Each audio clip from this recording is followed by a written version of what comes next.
In today's video, we are going to be talking about how strength is task-specific. So we have a definition of strength. We've already explored that. Strength is maximal force production. However, when we apply that definition to actual activities, we need to account for more nuance than simply max force production because it is task-specific. I'm going to explore how muscle length, joint angle, and other factors make it task-specific in today's episode.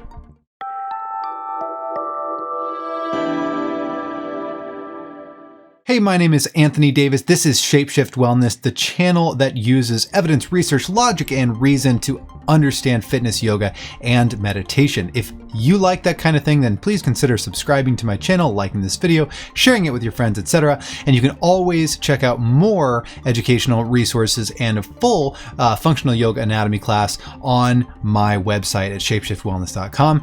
All right, let's learn about task-specific strength in today's episode. So let's start off with a definition of strength. Strength in most textbooks will follow a similar definition. This is one resource saying that strength is maximum force that a muscle or muscle group can generate at a specific velocity. Here's a reference for that, but just about every single textbook on exercise science, exercise physiology, personal training, strength and conditioning, therapeutic exercise, etc., biomechanics will define strength in the same way. So muscular strength is simply the ability of an area of the body to produce the maximum amount of force that it can, given the constraints that it is under. So we're simply talking about max force production, okay? If you're squeezing a force generating, we call it a hand dynamometer, for example, and it's measuring how much force with which you can squeeze, what is the highest number of newtons or pounds per square inch or whatever unit of force that you're using to measure how much force can you generate, how hard can you squeeze, and that would be strength. Again, this is in contrast to something like muscular endurance, which would be, okay, I want you to squeeze, and I want you to squeeze with a certain amount of force, and I want you to hold that force for as long as you can. And maybe I can only hold that force for a minute. That would be how much endurance I have. So time is a question of endurance. Strength is a question of maximum force production. Now, if you think that definition is too narrow, then today's video is going to expand on that and teach you why we can use a narrow definition, maximum force production, and apply it with tons of nuance to any activity whatsoever. And this accounts for any human being's ability level. So this is not a able-bodied or ableist type of definition. This is no matter where you're at, the definition of strength, of max force production, whether you are a very disabled or let's say chronic pain person, you've got chronic pain or you've got injuries or you're elderly and your maximum force production is much lower than other people's, but that is still your definition of strength, is what is the maximum force that you personally can produce. So don't think that because I'm using the word strength that I'm talking about you have to be like a total meathead, bro, picking up hundreds of pounds, bro, getting swole, bro. It's not like that.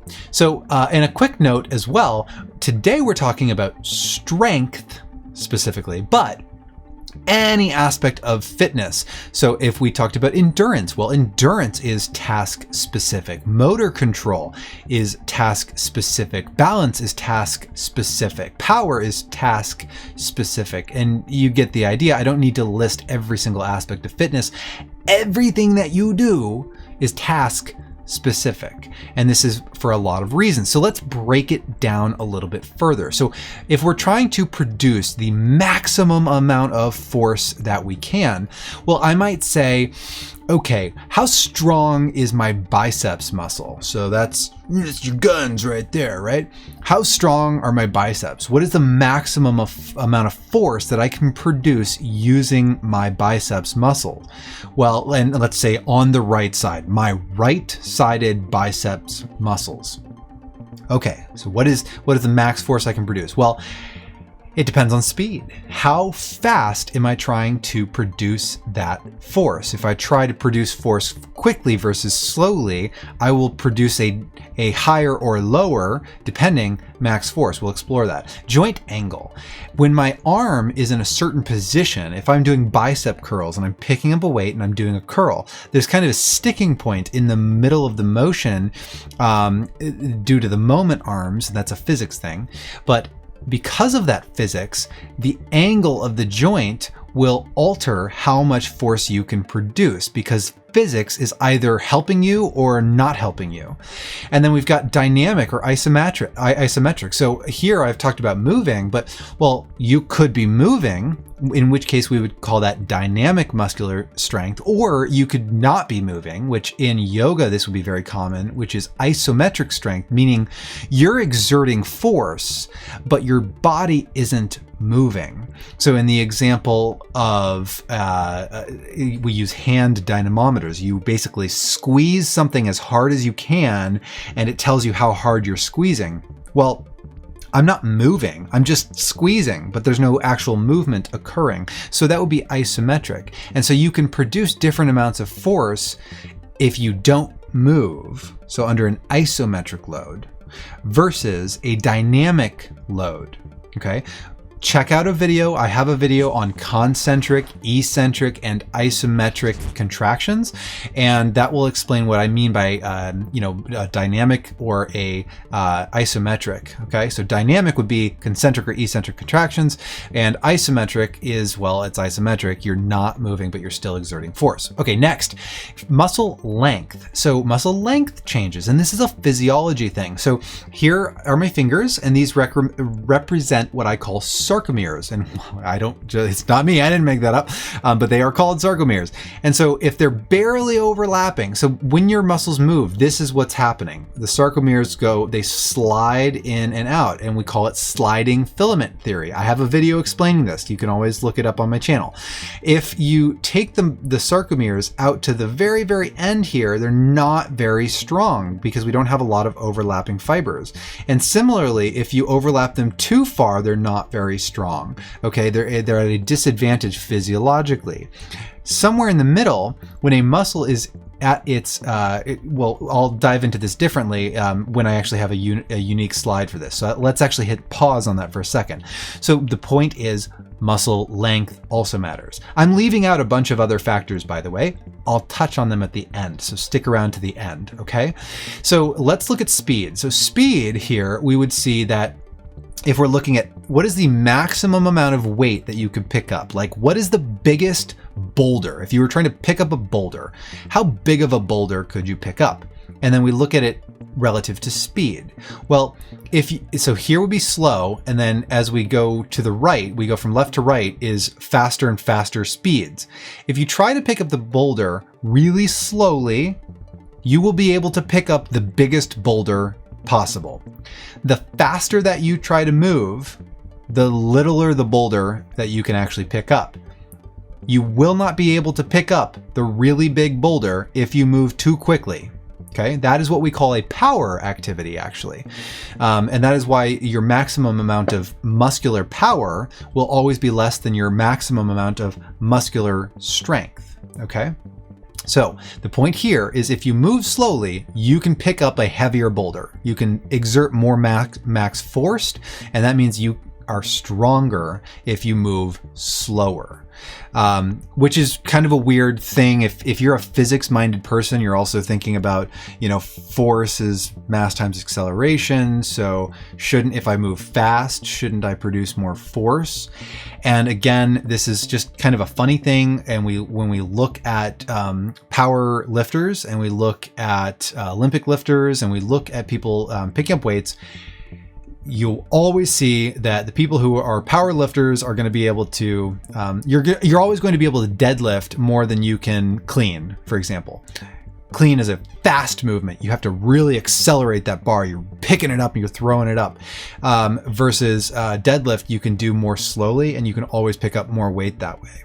So that's just the way it is physiologically. So speed affects it. What else affects it? Joint angle affects it, as I mentioned before. So physics is at play here. So if you don't know what a moment arm is, then I would suggest that you look. I have a video talking about the moment arms of a bicep curl and that sticking point where in the middle of the movement, you'll see that it's hard to get past this little sticking point because due to physics and moment arms, and the angle of your joint, it's easier or harder to actually lift weight at different joint angles. Okay, and this is totally dependent on which joint you're talking about. So look at videos on that, but joint angle impacts it. Motion impacts max strength. So are you moving dynamically? Or are you isometrically contracting? If you're moving dynamically, as we've discussed because of joint angle and speed, dynamic motion means that you have to then account for speed, which we saw that slower motion allows you to pick up a heavier boulder, and faster motion, you can't pick up as much heavy weight. And we also saw that with dynamic motion that the joint angle will change. So throughout the motion, you'll have areas of the motion that you could exert a lot of force, but because you're moving through a full range of motion, it's basically like the weakest link in the chain. So the weakest area of the entire dynamic motion determines the total amount of weight that you can bring through that range of motion. Does that make sense? I hope it does. Versus isometric, you could just focus on one spot and get better and better at maximally loading that one little specific angle. So these can be used differently to train your strengths and your weaknesses. And then muscle length affects it. So as I just described with sarcomeres, depending on how much they're overlapping, you're going to see, generally speaking, most muscles in the body are strongest at about 100 to 130% of their resting length. What that means is basically if your muscles are kind of relaxed at their natural neutral resting length, or they're on a slight stretch, then they are going to be able to produce the most force. They're going to be strongest in that position. And that we will see conversely that the end ranges when you maximally stretch your muscle, or when your muscle is short as it can possibly get, that your muscle is generally going to be weaker in those positions. This does not go for every single muscle in the body. Some muscles are weird, but a general rule is that really stretching a muscle out to its maximum or having the muscle get really short is going to make your muscle weaker. So some systems like FRC, functional range conditioning, will train the muscle in the really long and really short positions because that's where we are classically weaker, and that is where we classically tend to get injured more. So it's maybe important to work on strength in those ranges of motion. And then there are other factors as well that tend to influence your strength, such as tissue properties. So tissue extensibility and elasticity. So these are, fluid dynamics, viscoelasticity. These are things that if you're into fascia and tensegrity, these are tissue characteristics that affect how you can move and how much force you can generate and propagate through this system of the human body. And this will be different, maybe right side to left side, because we are asymmetrical people. We do things with one side of our bodies more than the other side, and therefore our tissue properties are different on one side than the other side. And so I might be able to pick up 30 pounds and curl it with my right arm 10 times, let's say, but my left arm, maybe I can only do it 9 times because my left arm is just asymmetrical, and that's just the way it is because of the way that I live my life. And other factors that also can affect maximum force production are the kinetic chain. So am I doing a bicep curl where I'm trying as hard as I can just to move my elbow joint? Or am I using momentum? Am I using my shoulder to pull the weight back? Am I using my spine to create sort of a momentum that takes some of the strain off of my biceps? Am I using other parts of my body to help my bicep out? If so, I can lift more weight, but my bicep itself is not creating that force. Does that make sense? So, and then coordination. Do I have the coordination in the movement? I may be able, for example, there's a Smith machine that people use where it's like if you wanted to do a bench press, for example, the bar might be, the bar is kind of wobbly. It's hard to control. And if you can't even control the motion, then it's hard to produce maximum force. So the more that you have to deal with balance, the less that you're going to be able to produce maximal force. Whereas if you put the bar in what we call a Smith machine, which prevents the bar from going forward or back while you're doing a bench press or a squat or whatever, that means that you can produce more maximal force because you are not dealing with balance, okay? So in yoga, a lot of times we make poses really hard in terms of balance, but not in terms of actual strength. And then we confuse that. We think, oh, the pose is hard, so it's making me strong, but it's not. It's actually just making you better at balance, which is great, but it's not the same thing. Okay, so there are lots of other aspects that affect maximum strength, but the simple way for you to think about it is just it's task specific. So we can still use a simple definition of strength. We can still simply say strength is the ability of a certain area of the body to produce the maximum amount of force that it can, given the constraints of the task that you're doing. So pushing, pulling, one arm, two arms, balancing at this angle, at that angle, with my muscle on a stretch, with my muscle not on a stretch. Am I moving? Am I stationary? Those are the constraints. So it's just task specific. So if you really want to know about strength, you can't simply say, like, let's say it's your chest. How strong is my chest? I don't know. Just see how many, can you do a push-up? Can you do it with your knees down? Yes. Great, you're strong enough for knees down push-ups. Maybe you're not. Maybe you're somebody who's not strong enough for knees down push-ups. You can only do a few of them. You do a few of them. Then you get strong enough that those are easy. Now you got to lift up your knees. Now this is a new strength activity, okay? Because as soon as you are able to build up time and you can do tons of knees down push-ups, now you're just working on endurance, not strength. Endurance, not strength. So you got to make the load higher. You got to produce more maximal force, so you lift your knees. Now you're doing a push-up. Right? Task specific. That push-up for you now is a strength activity. And then eventually push-ups get easy. You can do 10 or 20 push-ups in a row. Now even that push-up is just an endurance activity. If you've watched my recent videos, you'll understand what I mean. If not, go check those out. And then that gets so easy that, okay, well, what are you going to do now? Body weight is not enough for you at this point. Now you really do need to pick up heavy weights if you want to continue to train your strength. You would need to do bench presses with heavy weight. And so that you see how it just keeps progressing. So that, I hope, summarizes strength and task-specific application of strength. If you have any questions, leave them in the comments. Thank you so much for watching. I'll see you in the next episode. Take care.